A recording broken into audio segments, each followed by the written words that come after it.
super dope people in here. Um, Yeah, and Jake, when was your aha moment with NFTs? Was it what's Logan doing, or were you turned on to it before then? No, I was turned on to it. I was turned on to it before then.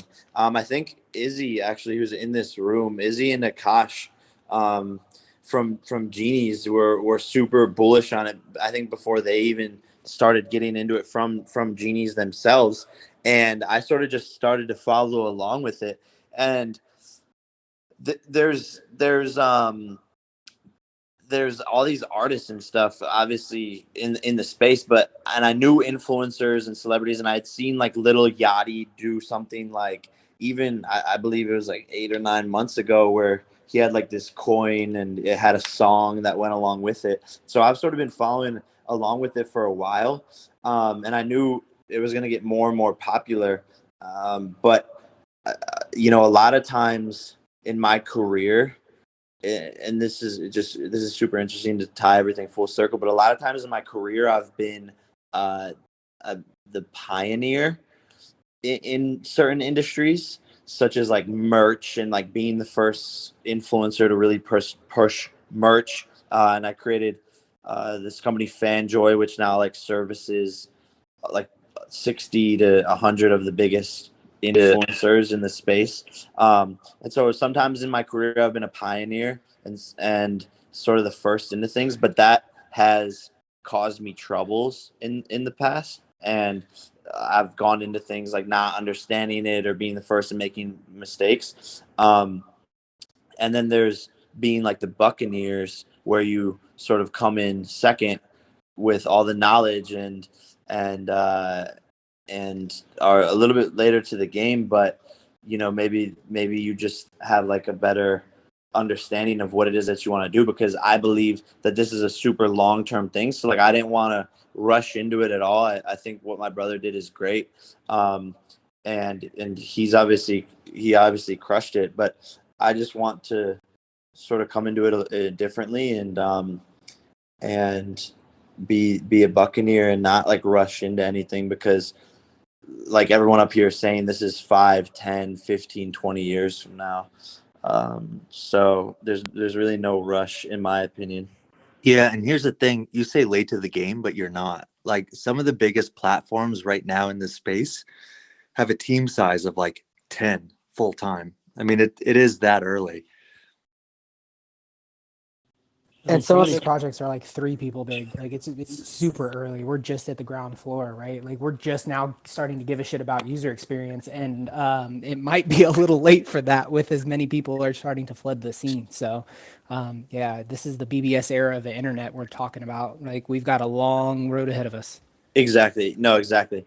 And not necessarily late, but like, no, I guess normally with a lot of things, um, I come in like first and do things like right off the bat. So I know this space has been around for a while, and I know Blau's been super bullish on this space and did like the first ever EDM concert in the crypto space. So just just getting my feet wet, man, and trying to understand it, and just coming into these rooms and learning more about it, and wanting to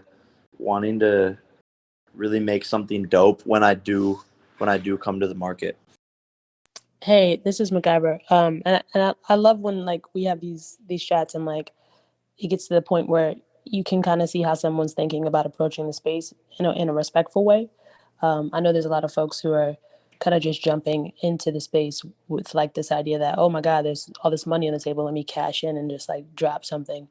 And I really appreciate you. And I know actually Paris was saying the same thing the other night, like just thinking about figuring out what it's going to be and not just diving in because you can, which helps create a culture of, sustainability and consideration for the art, and like thinking about how what you're doing is going to affect opportunities for younger artists, and also like collecting younger artists and pouring into the community in a way that supports your efforts in the future anyway, right? Like the the upside to taking your time and thinking about it is that you build relationships and you better understand how you can contribute to the community, and it makes your drop actually more impactful, right? So it's not just something that you slap together and like, cash out and move on, but like you might end up investing in some tech that is necessary to do your job, and that creates an opportunity for another artist to be able to move into the space more efficiently or effectively.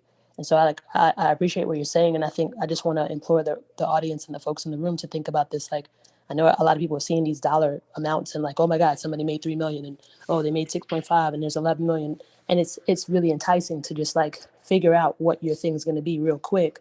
But at least what I'm thinking, and I see a couple other folks are thinking, is about like how to be the most impactful, how to be the most valuable to the space, because it's the kind of thing that can easily dry up if everyone's coming in to suck things out of it and not thinking about what they can put back into it. So I just want to, shout you out for doing that and having that approach. Merrick, 100%. I want to emphasize, especially because now we got a room bolster, and that to everyone who is looking to do a money grab, you're not only burning yourself, but you're burning potential new people coming into the space who would participate in other folks' drops. So it has a ripple effect, right? This is a negative butterfly effect that happens when folks get burned by this new economy that we're building together.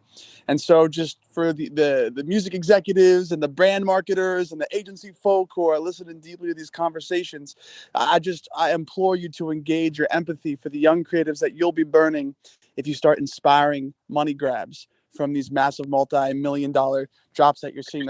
These folks have spent years building up to this point and building out ecosystems that can sustain that demand. And that when you're building new marketplaces, or at least demand around new brands, new people, you want to do so in a respectful and careful way so that it can support the community. Yeah, to that point, I'll share an example, which is why I want to be respectful. And I know we're sort of talking a lot about it, but I've been doing YouTube, like I said earlier, since 12 years old, grinding, hustling, growing the platform with my friends, getting onto it, like going since I was 12 years old. And by the time I was, 21, I posted like probably 2,000-3,000 videos. I had, almost 10 billion views on YouTube. I'm hustling, and YouTube like wasn't really showing me any respect. They were like the actual people at YouTube. They didn't really support me. They didn't really like show any love. And then all of a sudden, like a couple of celebrities, and I won't like name exactly who, a couple of these like big celebrities came into the YouTube space, and they all hired these like YouTube teams to start their channels and to start making content.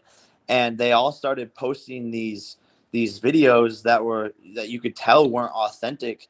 And YouTube, the CEO and everyone like starts featuring their videos all over YouTube, pushing them, giving them the best ads. And all of the YouTubers are like, yo, fuck this, bro. Like, we're the ones that are growing this platform. And just because these A-list celebrities come in and decide they want to make YouTube because they see that it's good for their brand and they see that they can make millions of dollars here, like, fuck that. Like, it pissed me off to the core. And I'm sort of going on a tangent, but it's like that's why it's like you have to be respectful of coming into new spaces and just, I don't know. It's I've been on the other side of it. Wow.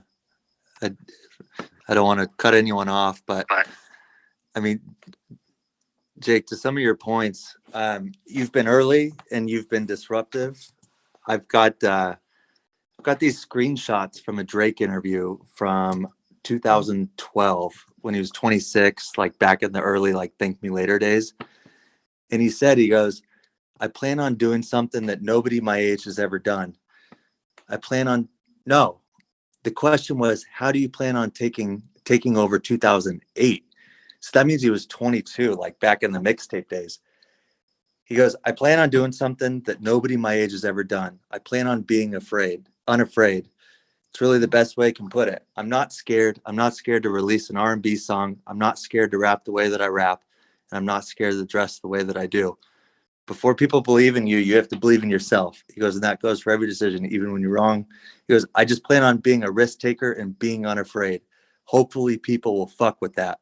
That was in the mixtape days. Like, you know, the combination of Clubhouse and like, again, what you've done in NFTs, I mean, it's there. But again, the tasteful approach. And with that Drake interview, just the mere word of being unafraid, the phrase being unafraid, it's like that's always stuck with me. Yeah, I love that. He's one of my biggest inspirations, actually, and I relate to that as well. I'm in a place in my career where I am going down a path that is an uncharted territory. Like no one's ever walked down this path. No one's ever extended their neck this far.